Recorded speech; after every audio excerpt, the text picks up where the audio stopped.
할렐루야. 12월 29일 목요일 새벽입니다. 아무것도 두려워 말라 찬양 올려드리겠습니다. 아무것도 두려워 말라 주 나의 하나님이 지켜주시네. 놀라지 마라 겁내지 마라 주님 나를 지켜주시네. 아무것도 두려워 말라 주 나의 하나님이 지켜주시네. 놀라지 마라 겁내지 마라 주님 나를 지켜주시네.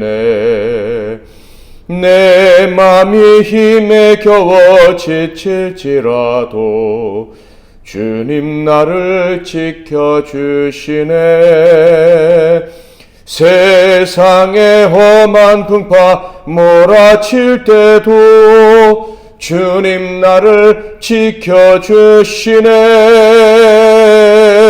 주님은 나의 산소 주님은 나의 요새 주님은 나의 소망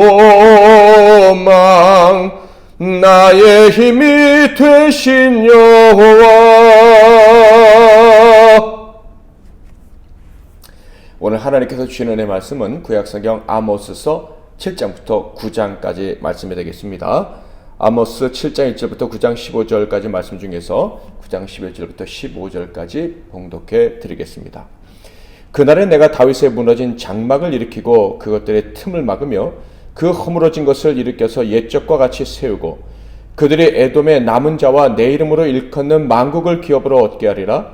이 일을 행하시는 여호와의 말씀이니라.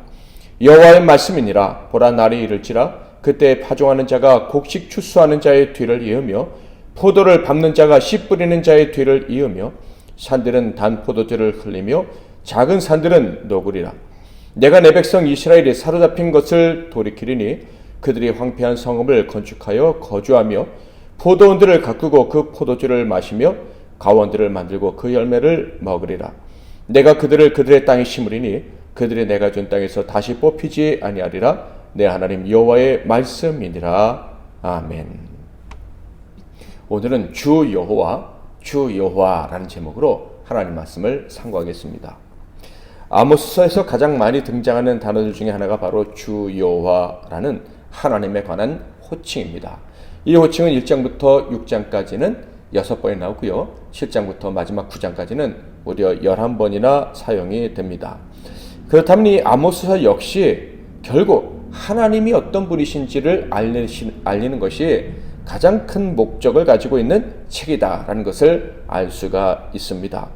이렇게 하나님에 관한 지식을 알리는 것이 가장 큰 목적인 이유는 분명하지요. 바로 하나님을 아는 것이 생명이기 때문에 그렇습니다. 영원히 살 수 있는 유일한 방법이 바로 하나님과 그의 아들을 아는 것이죠. 요한복음 17장 3절에 보면 영생 곧 유일하신 참 하나님과 그가 보내신 자 예수 그리스도를 아는 것이니이다. 선지자는 하나님과 동행하면서 그 뜻과 마음을 아는 사람이었습니다. 아모스 선지자는 자기가 하는 하나님의 마음은 자기 자녀들, 자기 백성들을 살리시되 영원히 살리시는 것임을 잘 알고 있었죠. 그렇게 무슨 말을 하든지 그는 하나님을 알리는 것, 하나님에 대해서 가르쳐주는 것, 이것이 가장 소중하다는 것을 알고 있었습니다. 그런데 이런 가치에 대한 인식, 이런 목적은 아모스 선지자뿐만 아니라 성경을 기록한 모든 성경 기록자들과 그리고 하나님께서 사용하셨던 일꾼들 그리고 우리 사명자들 역시 같은 목적을 가지고 살아갑니다. 하나님을 알리고 그래서 사람들을 살리는 것이죠. 그렇다면 아모스는 주 여호와 우리 아버지 하나님을 어떻게 알리기를 원했을까요? 아모스가 정의와 공의를 외쳤던 선지자다라는 점에서 다음 같은 선입견을 가질 수 있다고 생각합니다. 바로 무서운 하나님, 심판하시는 하나님을 알리려 했던 선지자다라는 것이죠. 실제로 아모스서는 처음부터 열국에 대한 심판 이야기가 나오고 그리고 아모스의 주 사역지였던 이스라엘에 대한 심판은 더욱더 엄중하게 그리고 장황하게 말씀하고 있습니다. 그러나 성경을 끝부분까지 자세히 읽어보면, 특히 결론 부분을 자세히 보면 아모스가 알리려 했던 것은 무서운 하나님, 심판하시는 하나님이 아니라 결국 은혜를 베푸시기 원하시는 하나님이시다라는 것을 알게 됩니다. 아모스서 7장 7절부터 9장 10절까지는 용서가 없는 무서운 심판에 대한 예언의 말씀이죠. 자, 그런데 이 무서운 심판 예언을 하시기 전에, 그리고 그 무서운 심판 예언의 말씀을 하신 후에 어떤 말씀을 하셨는지를 살펴보면 결국 하나님은 사랑이시고 용서하기를 원하시며, 용서하실 뿐만 아니라 은혜를 베푸실 때 자격 없는 자에게 큰 상을 주시기를 원하시는 그런 하나님이시라는 것을 분명하게 보여주고 있습니다. 자, 그렇다면 그 무서운 심판의 말씀을 하시기 전에 어떤 일이 있었는지 한번 살펴볼까요? 놀랍게도 2번씩이나 심판을 선언하셨다가 거두시는 일이 있었습니다. 첫 번째가 7장 1절부터 3절인데요. 주 여호와께서 내게 보이신 것이 이러하니라. 왕이 풀을 벤 후 풀이 다시 움돋기 시작할 때 주께서 메뚜기를 지으심에 메뚜기가 땅의 풀을 다 먹은지라. 내가 이르되 주 여호와여 청하건대 사하소서. 야곱이 미약하오니 어떻게 서리까 하매 여호와께서 이에 대하여 뜻을 돌이키셨으므로 이것이 이루어지지 아니하리라. 여호와께서 말씀하셨느니라. 메뚜기 재앙을 내리사 완전히 황폐하게 만들겠다는 하나님의 심판 계획을 알리셨어요. 그런데 선지자가 용기를 내서 용서를 구하자 하나님이 그 뜻을 거두어 주셨습니다. 내리시기로 작정하신 심판을 내리지 않겠다라고 하신 거예요. 왜요? 하나님은 심판이 아니라 은혜를 베푸시기를 기뻐하시는 하나님이시기 때문이지요. 두 번째는 4절부터 6절에 기록되어 있는데요. 주 여호와께서 또 내게 보이신 것이 이러하니라. 주 여호와께서 명령하여 불로 징벌하게 하시니 불이 큰 바다를 삼키고 육지까지 먹으려 하는지라. 이에 내가 이르되 주 여호와여 청하건대 그치소서. 야곱이 미약하오니 어떻게 서리까 하매 주 여호와께서 이에 대하여 뜻을 돌이켜 주 여호와께서 이르시되 이것도 이루지 아니하리라 하시니라. 주 여호와는 거룩한 불로 심판하시겠다고 말씀하셨습니다. 그런데 선지자가 또 중재자로 나서서 그 심판을 거두어 달라고 요청하자 그 말씀을 거두어 주셨어요. 재앙을 취소하신 거예요. 자, 그런데 이렇게 하나님이 은혜를 베풀어 주셨음에도 불구하고 이스라엘은 회개하지 않았습니다. 그래서 7장 7절부터는 결국 취소되지 않는, 선지자가 더 이상 중재할 수 없는 심판 예언이 떨어지게 됩니다. 그런데 그 땅의 지도자들이 어떻게 했는 줄 아십니까? 특히 영적 지도자라는 자가 나서서, 즉 제사장이 직접 나서서 하나님을 대적하는, 하나님이 보내신 자를 대적하는 기가 막힌 일까지 했습니다.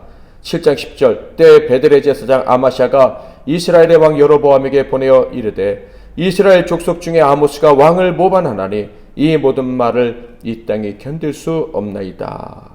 그래서 결국 본격적인 심판 선언이 이루어질 수밖에 없게 된 것이죠.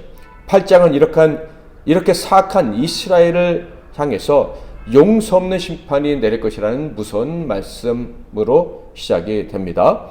1절부터 3절 주 여호와께서 내게 이와 같이 보이셨느니라. 보라, 여름 과일 한강줄이니라. 그가 말씀하시되 아모스야 내가 무엇을 보느냐. 내가 이르되 여름 과일 한강줄이니이다 하며 여호와께서 내게 이르시되 내 백성 이스라엘의 끝이 이르렀은즉 내가 다시는 그를 용서하지 아니하리니 그날의 궁전의 노래가 애곡으로 변할 것이며 곳곳에 시체가 많아서 사람이 잠잠히 그 시체들을 내어버리리라. 주 여호와의 말씀이니라. 그리고 이 심판의 때 온 백성들은 심각한 갈증에 허덕이게 된다라고 말씀합니다. 그런데 그 갈증의 이유는 결국 하나님의 말씀이 그들에게서 사라졌기 때문이다라는 거예요. 말씀이 없어서 우리가 죽게 되었구나라는 것을 결국 이스라엘이 깨닫게 되었는데, 그래서 하나님 말씀을 구하지만 하나님 말씀을 결코 받지 못하고 쓰러지게 될 것이다 라는 무서운 말씀도 주어집니다. 11절부터 13절 주 여호와의 말씀이니라. 보라, 날이 이를지라. 내가 기근을 땅에 보내리니 양식이 없어 주님이 아니요 물이 없어 가람이 아니요 여호와의 말씀을 듣지 못한 기갈이라. 사람이 이 바다에서 저 바다까지 북쪽에서 동쪽까지 비틀거리며 여호와의 말씀을 구하려고 돌아다녀도 얻지 못하리니 그날의 아름다운 처녀와 젊은 남자가 다 갈아여 쓰러지리라. 자, 그런데 이렇게 무섭게 진노하시는 하나님은 결국 진노하심으로 선민의 역사를 끝내버리실까요? 결코 그렇지 않습니다. 왜냐하면 하나님은 주 여호와이시기 때문에 그래요. 만물의 주인 스스로 계신 하나님은 피조물, 특히 당신이 택하신 자들에게 은총을 베푸시기를 기뻐하시는 하나님이신 거예요. 주인이 어떻게 자기의 소유를 다 없애버릴 수가 있겠습니까? 스스로 계셔서 모든 것을 만들어 그것의 주인이 되신 분은 그것들을 보호하실 수밖에 없는 거예요. 그래서 결국 아모스는 그 예언의 끝에 다음과 같은 말씀을 하게 됩니다. 9장 11절 그날에 내가 다윗의 무너진 장막을 일으키고 그것들의 틈을 막으며 그 허물어진 것을 일으켜서 옛적과 같이 세우고, 결국 다윗의 무너진 장막을 일으켜 세우실 것이다 라는 말씀을 전합니다. 다윗에게 약속하셨던 그 영원한 왕권을 회복시켜 주시겠다라는 말씀이에요. 다시 말해서 택하신 백성들에게 주신 그 언약을 결코 패하지 않고 취소하지 않고 이루어 주시겠다라는 엄청난 은혜의 말씀인 거예요. 나아가 하나님께서 언약을 지키실 뿐만 아니라 그 언약을 지켜주실 때 이스라엘이 얼마나 큰 복을 받게 될 것인지에 대해서도 말씀해 주십니다. 하나님의 언약을 지켜주셨기 때문에 조금도 부족함이 없는 삶을 살게 될 것이다 라는 말씀을 주시는 거예요. 범죄하여 심판을 받아 마땅한 자들에게 주시는 말씀이라고는 도저히 이해가 되지 않는 말씀입니다.